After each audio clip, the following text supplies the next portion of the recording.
पूजनीय माता और बंधुओं, अब एक भजन होगा और भजन के साथ साथ सभी भाई बहन अपने अपने इष्ट को याद करेंगे, ध्यान करेंगे उनका।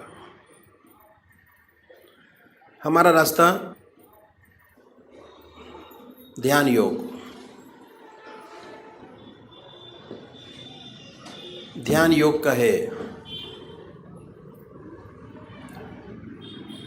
और ध्यान को कैसे अपनी ज़िंदगी में जोड़ते हैं ये जानना बहुत ज़रूरी है। कैसे जुड़ेंगे, कैसे बढ़ेंगे इस रास्ते के अंदर, कैसे अपने जीवन को सफल बनाएंगे, बहुत ज़रूरी है जानना। सबसे बड़ी बात यह है कि हमारा देश जो है आध्यात्मिक देश है और हमारे देश में 99% लोग ऐसे हैं जो परमात्मा को मानते हैं और अपने किसी न किसी ढंग से परमात्मा का पूजा करते हैं। तरीके अलग अलग हैं। 33 करोड़ देवी देवता हैं और हर 20 किलोमीटर पर भाषा बदल जाती है और परमात्मा का स्वरूप बदल जाता है।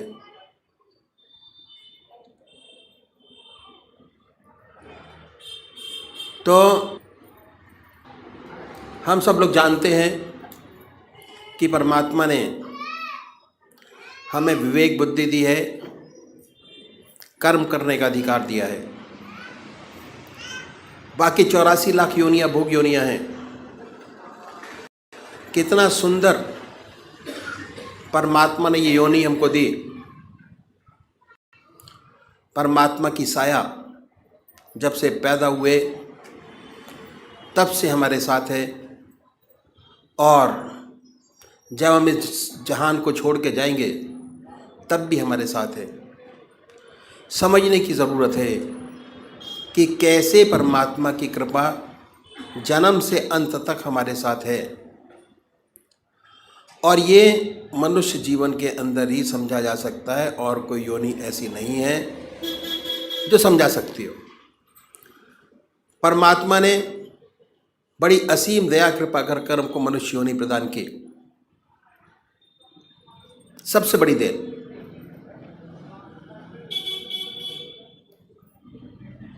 और हमारे सामने हमारे कर्म जो हम पहले जन्म में करके आए, कितने जन्मों के सत्कर्म हैं हमारी आत्मा के साथ, वो ये प्रदर्शित करता है कि हमको परमात्मा ने फ्री कर दिया। बिल्कुल सब कुछ किया जा सकता है और जो आज कर रहे हैं उसका फल भोग आगे प्राप्त करेंगे। तो इसलिए जिस कर्म को पहले करके आए, अगर उसी कर्म को बढ़ाएंगे हमारा जीवन बड़ा सुंदर, और ये जीवन क्या अगले जो जीवन होंगे वो भी बड़ी सुंदर और सुखद पूर्ण व्यतीत होंगे। ये तो हो गई, present will be very good. तो सबसे पहले हमको क्या करना है, हम मंदिर जाते हैं, भजन करते हैं, कीर्तन करते हैं, आरती करते हैं। ये पहले तरीके की पूजा है, फर्स्ट स्टेप ऑफ पूजा। मंदिर जाना, भगवान जी को जल चढ़ाना और भगवान जी को नहलाना, उनके कपड़े बनाना, भक्ति भाव, फर्स्ट टाइम पूजा पहली। इसका फ़ायदा बहुत ज़बरदस्त है, पर यह शारीरिक पूजा है।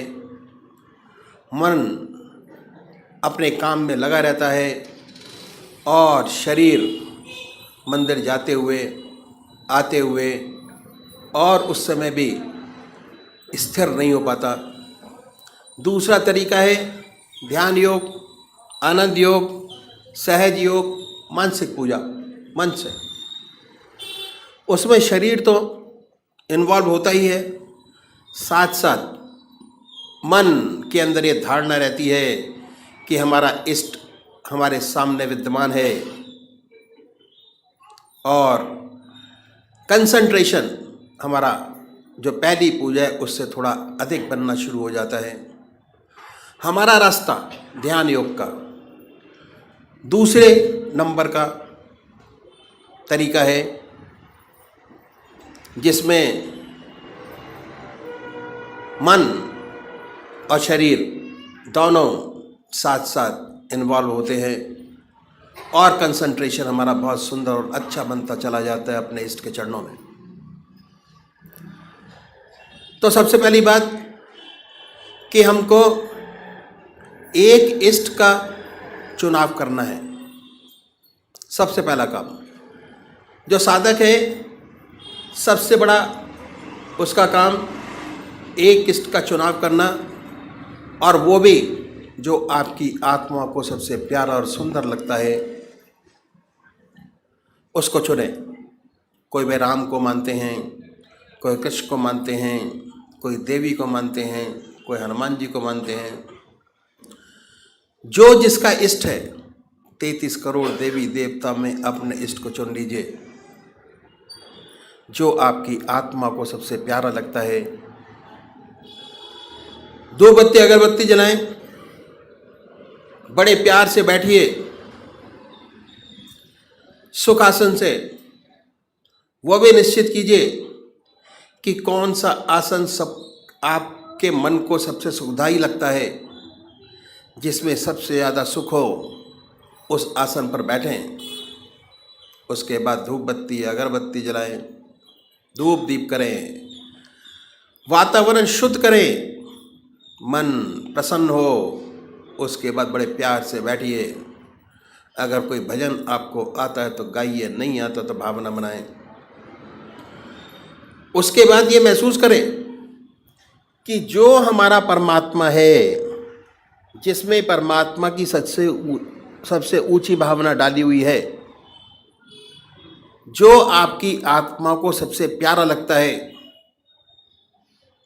उसको ये महसूस करें कि वो हमारे सामने विद्यमान है, आपके सामने सह शरीर बैठा हुआ है। अब वो फोटो में नहीं है, मूर्त में नहीं है, सह शरीर हमारे सामने मौजूद है। ख्याल से उस पवित्र मूर्त को अपने सामने बनाएं और ये ख्याल करें, बड़ी बड़ी आंखें हैं, गोल चेहरा है, जटाएं हैं, सर्पों की माला है। आपका इष्ट जो आपके आंखों के सामने हमेशा आता है, उसको अपने सामने बनाइए, उस पर अपने मन को कंसंट्रेट करिए, उसी को देखिए। ना कोई और शक्ल बने, ना कोई और विचार आपके सामने आए, पर जैसे ही आप ये प्रोसेस शुरू करेंगे, ऐसे ऐसे विचार आपके सामने आएंगे जो आपने जिंदगी में कभी सोचे नहीं होंगे। उन विचारों को हटाएं, फिर अपने इष्ट की याद में लगिए।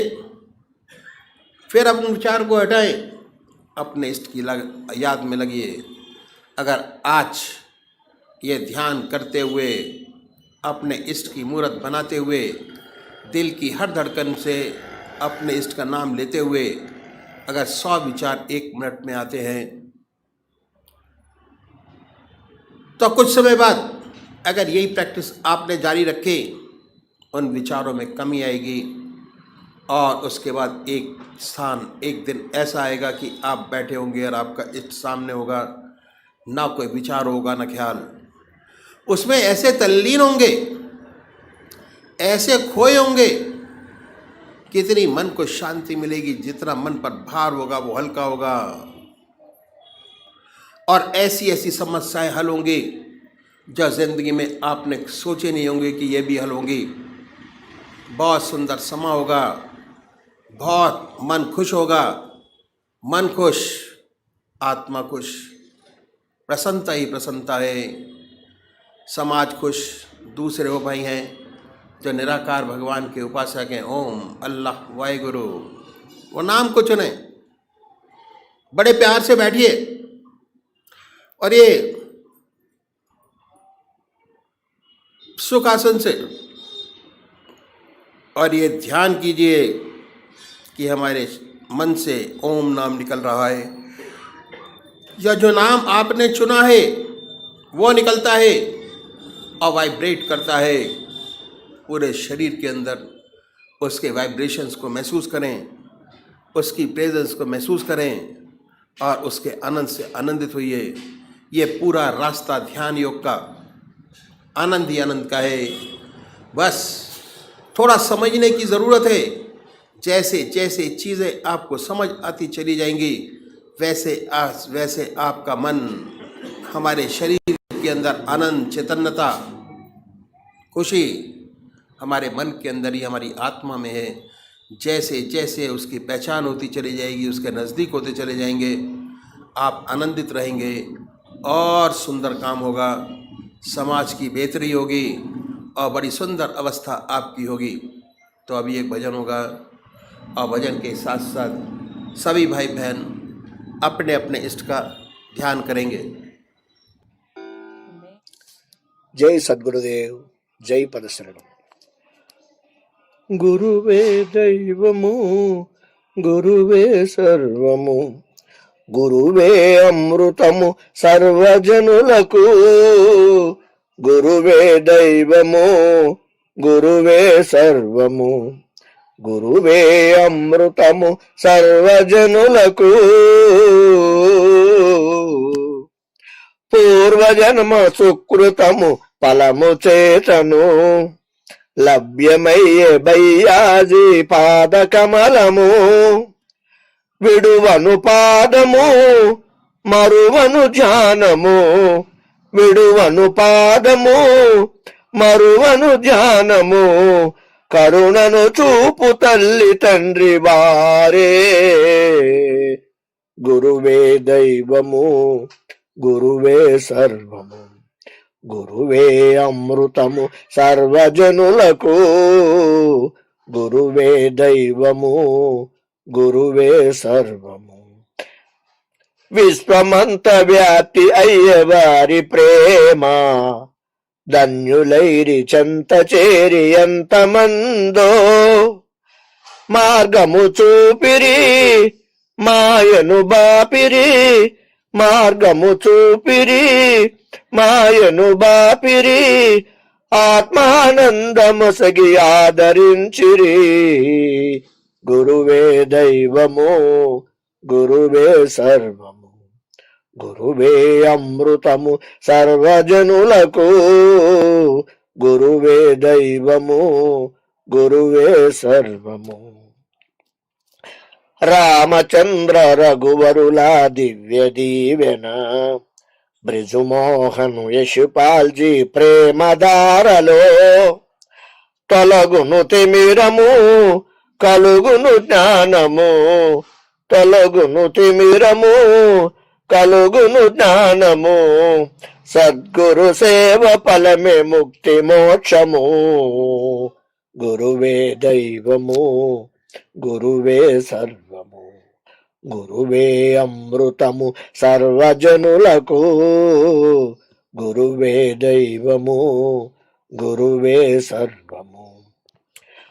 గురువు లేని జీవితము అంధకారమే, అండజేరి అనుభవించు ఆత్మజ్ఞానము, జీవితమంతయు గురుపద సేవతో, జీవితమంతయు గురుపద సేవతో, ఇలపై మోక్ష ప్రాప్తి ఎంత భాగ్యము, గురువే దైవము, గురువే సర్వము, గురువే అమృతము సర్వజనులకు, గురువే దైవము, గురువే సర్వము.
ऐसी शक्तियाँ तैयार करनी है जिनके पास बैठकर दूसरों को फायदा हो, एक नहीं अनेक। ऐसी ज्योतियों को हमारे देश को बहुत आवश्यकता है।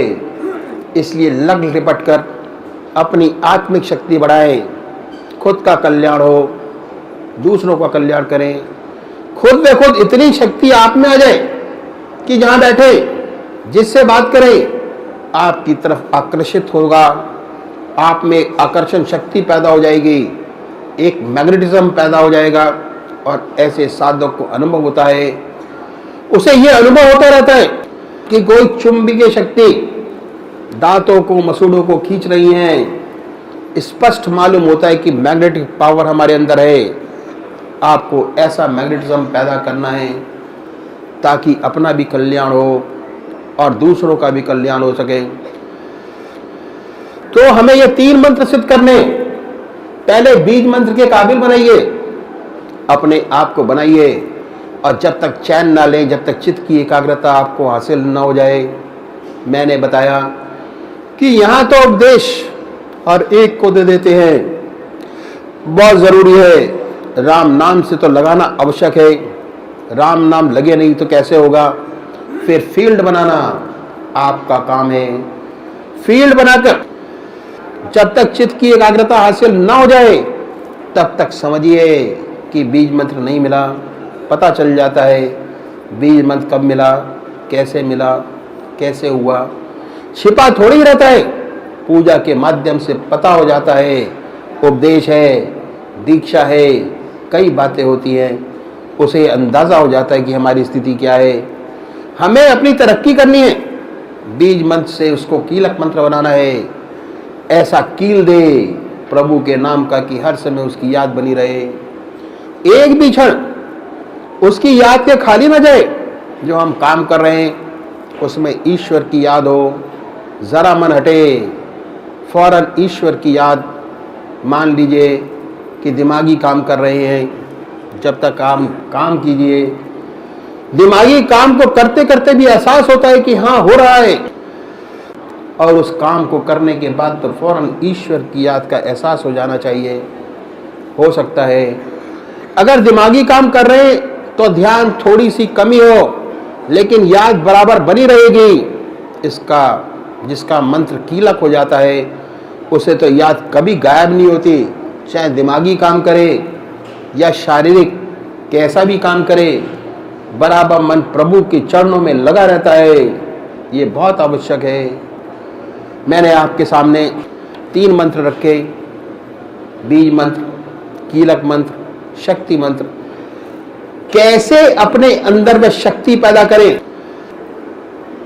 वह अट्रैक्शन पैदा करें जिससे दूसरे हमारी तरफ आकर्षित हों, आकर्षित होकर उनमें भी सद्भावना पैदा हो, भक्ति भाव पैदा हो, परमात्मा का प्यार पैदा हो, ईश्वर की ओर आगे बढ़ें। बीज मंत्र, कीलक मंत्र, शक्ति मंत्र से आगे और भी स्टेजेस हैं। पहले हम यहाँ तक तो पहुँच लें, उसके बाद आगे की बात करेंगे। पहले खुद का कल्याण करें, उसके बाद औरों का कल्याण करना शुरू करें, फिर ये अवस्थाएं प्राप्त होती हैं। आज मैंने आपके 3 मंत्र रखे। अध्यात्म मार्ग में 3 मंत्र बहुत गूढ़ हैं, बहुत गूढ़ रहस्य, जैसे मैंने बताया। बहुत से जाप हैं, हमारे बुजुर्गों ने सिद्ध किए। अगर इन जापों को अपनाते हैं तो हमारा जल्दी काम बन जाता है। जब बीज मंत्र मिल गया तो आध्यात्मिक बच्चा पैदा हो गया, स्पिरिचुअल चाइल्ड इज बॉर्न। इस बच्चे को खुराक चाहिए। पैदा हुए बच्चे को अगर उसकी माँ का ही दूध मिलता है, वह निरोग फलता फूलता नजर आता है। कहीं माँ का दूध नहीं मिला, गाय का सूखा दूध पिलाया तो तंदुरुस्ती सही नहीं रहती। जिस सद्गुरु से आपको बीज मंत्र प्राप्त हुआ, जिस आध्यात्मिक जीवन मिला, उसके दूध से पलोगे तो ज्यादा अच्छा रहेगा। कहने का मतलब यह है कि इधर उधर भटकने से दूध में किरकिरापन मिल जाएगा, तरक्की नहीं हो पाएगी। जिससे बीज मंत्र मिला है उसी के बताए हुए मार्ग पर चलोगे और ठीक अभ्यास करोगे तो आपको विशेष लाभ का अनुभव होगा। अगर इधर आधर भटकोगे तो उसमें बहुत सी और चीजें मिल जाएंगी, तो उसका उतना लाभ शायद ना हो पाएगा, उतनी जल्दी लाभ न होगा जितना ऐसे साधक को होता है जो जन्म देली माँ के दूध का ही सेवन करते हैं। इस सेवक के गुरुदेव कभी कभी कहा करते थे कि सबसे बड़े हैं मूलमत, सबसे भले हैं मूलमत, जिन्हें व्यापे न जगतगत। जिनको जगतगत व्याप्ति है वह तो भ्रम में ही रहते हैं, कभी ये कभी वह कर कुछ नहीं पाते। जो मूढ़मत हैं कम से कम लगा तो रहता है, लगा रहता है तो उसे अनुभव भी हो जाता है, भक्ति भी प्राप्त हो जाती है, ज्ञान भी प्राप्त हो जाता है। अक्सर गुरुदेव कहा करते थे। और एक बात और कहा करते थे कि हमें अपना पात्र बनाना चाहिए, हमें अपना पात्र बनाना चाहिए, हमें अपने हृदय को मुलायम बनाना चाहिए। हमारा हृदय मुलायम बने, कठोर न रहे। वे कहते थे कि गुरु बेचारा क्या करे जब हृदय भया कठोर। गुरु बेचारा क्या करे जो हृदय भया कठोर। नौ लेजे पानी चढ़ा तब भी न डूबी कौर। बताइए, गुरु तो वर्षा करता रहता है लेकिन उसको कोई असर नहीं हुआ। ये सारी बातें उनकी हैं, बहुत सुंदर बातें थी, बड़ी प्यारी प्रैक्टिकल, बड़ी मतलब की बातें करते थे, एकदम प्रैक्टिकल। वे एक बात और कहा करते थे कि ये तन विष की बेलरी गुरु अमृत की खान, शीश दिए जो गुरु मिले तब भी सस्ता जान। ये अक्सर दोहराया करते थे। जब वह रिपीट करते थे तो उनकी आंखों में आंसू आ जाते। उन्हें अपने गुरु में इतनी श्रद्धा और इतनी भक्ति थी, इतना विश्वास था कि गुरु का नाम लेते ही आंसू टपक जाते थे, आंखों में पानी झलक जाता था।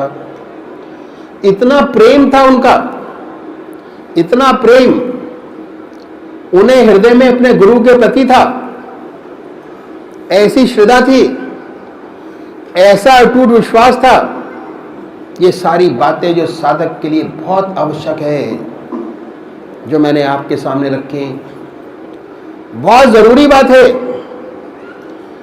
जिस माता ने आपको जन्म दिया उसी के दूध का सेवन करो। तीसरी बात क्या है कि भगवान की याद में भोजन करें, हर ग्रास परमात्मा की याद में खाएं। कोई चीज बिना परमात्मा की याद के न खाएं न पिए।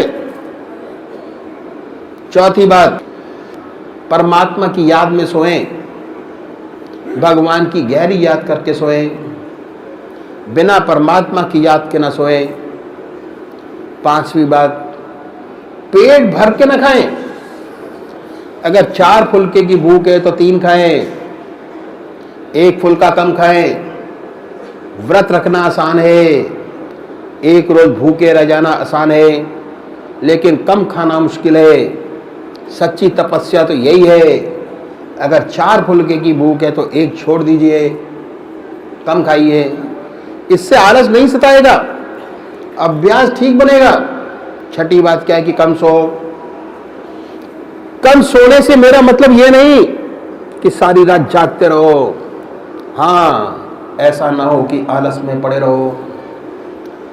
4 बजे नींद खुल गई फिर भी पड़े हैं, उठिए, शौच आदि से निवृत्त हुई, पूजा पाठ में बैठिए, अपने नियम से पूजा पाठ करो, भजन करो, ताकि ईश्वर की कृपा आपको मिले और आप बराबर तरक्की करते रहें।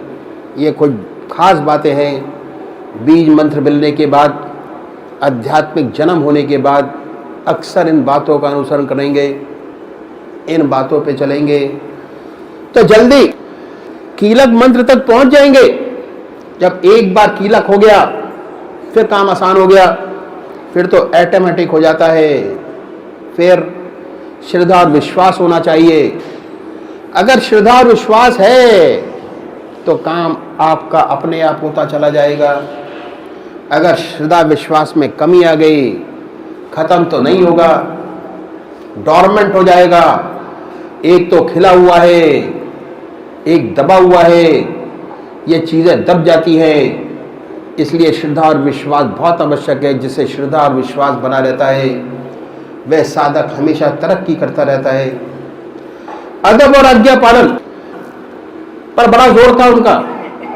ये महाराज जी की बातें बता रहा हूँ, अपनी नहीं। अदब पर उनका बड़ा जोर था और आज्ञा पालन पर बड़ा जोर था। कहते थे कि अगर तेरा गुरु कहे कि नमाज के पढ़ने वाले कपड़े को शराब में रंग दे तो तू रंग दे। तेरा गुरु कहे, वह बेटर जानता है तेरे लिए क्या ठीक है और क्या गलत है। उसने बड़े सुंदर उदाहरण देते थे, बहुत बढ़िया। पहला उदाहरण गुरु नानक देव जी का दिया करते थे। अंगद देव जी गुरु नानक देव जी के सबसे प्यारे शिष्य थे। उनके यहाँ बहुत साधक अच्छे अच्छे इकट्ठा हुए, सबने बड़ी तरक्की की, लेकिन साथ साथ सबका टेस्ट भी लेते जाते थे।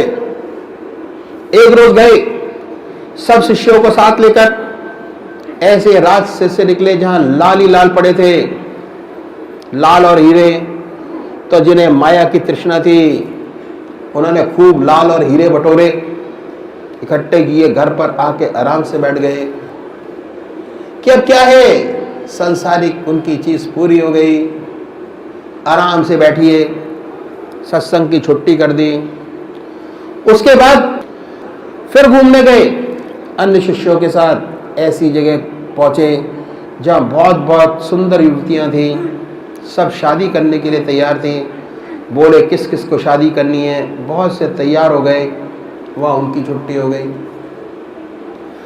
अब क्या हुआ, कामनी कंचन वाले जो जुड़े थे खत्म हो गए। अब बढ़िया बढ़िया लोग रह गए जिन्हें परमात्मा से मोहब्बत थी, किसी दूसरी चीज से लगा भी नहीं था। ऐसे प्यारे प्यारे लोग। अब उनकी छटनी कैसे हो, छटनी कैसे करनी है। क्या हुआ, व्यास नदी के किनारे बैठे थे महाराज। उनके सारे शिष्य निकल गए, 10-12 शिष्य रह गए। उनके चारों तरफ बैठे थे इजाजत खिलाफत प्राप्त जैसे लोग।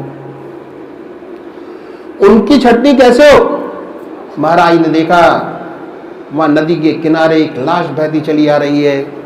महाराज ने कही भाई देखो, मेरा सबसे प्यारा शिष्य वो होगा जो व्यास नदी में कूदे, मुंह से पकड़कर उस लाश को खींच कर लाए, दांतों से उसके कपड़े को फाड़े और मुर्दे का मांस अपने मुंह से निकाल कर मुझे खिलाए।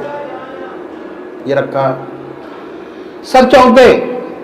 अब तो महाराज से क्या गए, उनका दिमाग खराब हो गया, उल्टी बातें करने लग गए। ऐसे विचार उनमें आने लगे। महाराज ने एक एक करके इशारा किया। एक इशारा गर्दन नीचे, दूसरा इशारा गर्दन नीचे, तीसरा इशारा गर्दन नीचे, और अंगद देव जी की तरफ इशारा किया तो तपाक से उन्होंने कपड़े उतारे और मारी छलांग। व्यास नदी में डूब गए। दांतों से लाश को पकड़ा, लाश को खींचकर किनारे पे ले आए और गुरु महाराज के सामने लाके पटक दी। दांतों से कपड़ा हटाया, दांत मारा काटने के लिए, मांस तो था नहीं, हलवा था। तो मुंह में हलवा आ गया, बड़ा ही स्वादिष्ट हलवा। पंजाब में ऐसा होता है कि जिनके बच्चे नहीं जीते वे लाश की तरह हलवों को बनाकर नदी में बहा देते हैं। वह हलवा आ रहा था बना हुआ।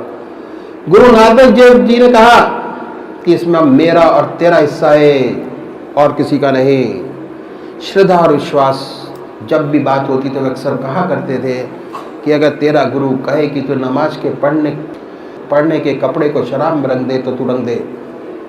वह बेहतर जानता है कि तेरे लिए क्या ठीक है क्या ठीक नहीं। लेकिन ये स्टेज आखिर की है। मैंने आपको बता दिया कि कुछ लोग जो चुनिंदा हैं उनके लिए है, सबके लिए नहीं। पहले बीज मंत्र, उसके बाद कीलक मंत्र, उसके बाद शक्तिमंत फिर सेवा करो, दूसरे को रोशनी दो, प्रकाश बचाओ, अपने आप को बढ़ाओ, ऊंचा करो। जब ईगो में बिल्कुल समाप्त हो जाए तब इस योग होंगे, तब टेस्ट में आने लायक होंगे, उससे पहले आ नहीं सकते। ये बड़ी विशेषताएं थी जो इस सेवक के गुरुदेव बताया करते थे, वो मैंने आपके सामने रखी ताकि आप लोग पूरा पूरा फायदा उठा सके। ये मेरी बातें नहीं, मेरे महाराज जी की बातें हैं जो गुरुदेव सब इसे सबक देते रहते थे। वह सब आपके सामने रखी सारी बातें और आपके सामने खोल कर रख दी। ये रास्ता ऐसा है। और एक बात और है, ये रेत के लड्डू हैं। ये रास्ता रेत के लड्डू से भरा हुआ है। जो खाए वो बचता है, ना खाए वो बचता है। ये भव सिंधु हमें पार तो करना ही है। एक दफा रास्ते में आ गया तो चलना होगा ही, रोक नहीं सकते। चाहे राजी से चले, चाहे गैर राजी से, राजी खुशी से चले या तकलीफ उठाकर चले, चलना तो है ही। जो उसमें दाखिल हो गया उसे पार तो करना ही है। उसे परमात्मा से तो मिलना ही है। इस जन्म में मिले, अगले जन्म में मिले, आसानी से मिले, तकलीफ उठाकर मिले, मिलना तो जरूर है। सबसे आवश्यक बात यह कि हम अपने आप को भगवान को पूर्णतया समर्पण करके चलें, पूर्णतया समर्पण, ताकि जल्दी से जल्दी अपनी असली चीज को प्राप्त कर सके, जिसके लिए मनुष्य जीवन मिला है। और जो हमारे जीवन का लक्ष्य, हम उसे प्राप्त कर सकें, एकाकार हो सकें, उसमें हम लय हो सकें और जीवन के सर्वोच्च लक्ष्य को प्राप्त कर सकें। ये हमारा आदर्श है और हमें पूरी कोशिश करनी चाहिए कि अपने आदर्श तक पहुंचे, जिसके लिए हम यहाँ आए हैं। परमात्मा तू ही है, तेरी इच्छा पूर्ण।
जय सद्गुरुदेव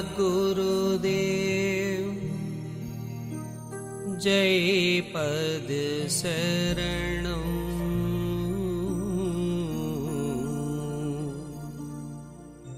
श्री यशोरूप चरणं शरणं जय सद्गुरुदेव जय पद शरणं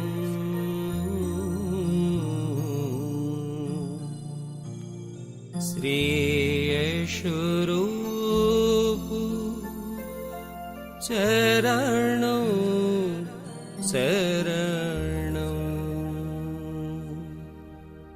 जय सद्गुरुदेव जय पद शरणं श्री यशोरूप चरणं शरणं जय सद्गुरुदेव जय पद शरणं श्री यशोरूप चरणं शरणं जय सद्गुरुदेव जय पद शरणं श्री यशोरूप चरणं शरणं जय सद्गुरुदेव जय पद शरणं श्री यशोरूप चरणं शरणं जय सद्गुरुदेव जय पद शरणं श्री यशोरूप चरणं शरणं जय सद्गुरुदेव जय पद शरणं श्री यशोरूप चरणं शरणं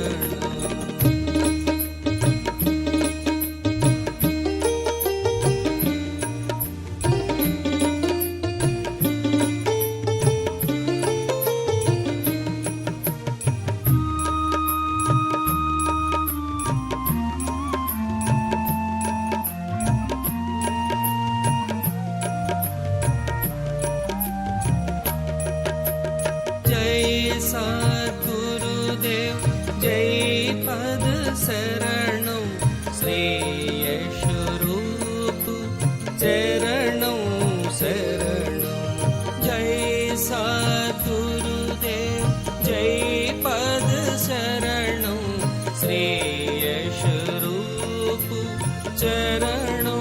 शरणं जय सद्गुरुदेव जय पद शरणं श्री यशोरूप चरणं शरणं जय सद्गुरुदेव जय पद शरणं श्री यशोरूप चरणं शरणं जय सद्गुरुदेव जय पद शरणं श्री यशोरूप चरणं शरणं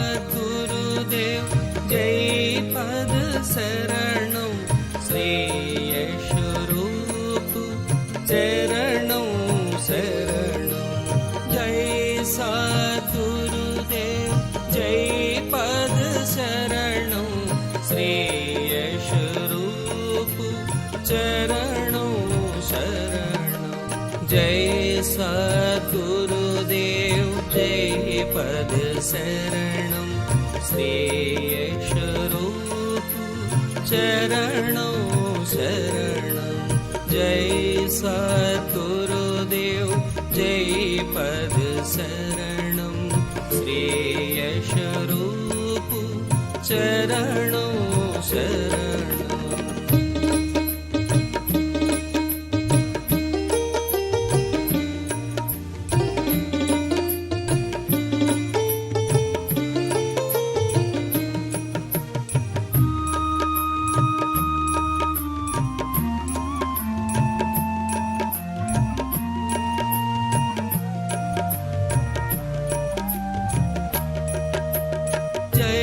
सद्गुरुदेव जय पद शरणं श्री यशरूप चरणं शरणं जय सद्गुरुदेव जय पद शरणं श्री यशरूप चरणं शरणं जय सद्गुरुदेव जय पद शरणं श्री यशरूप चरणं शरणं जय सद्गुरुदेव जय पद शरणं श्री यशरूप चरणं शरणं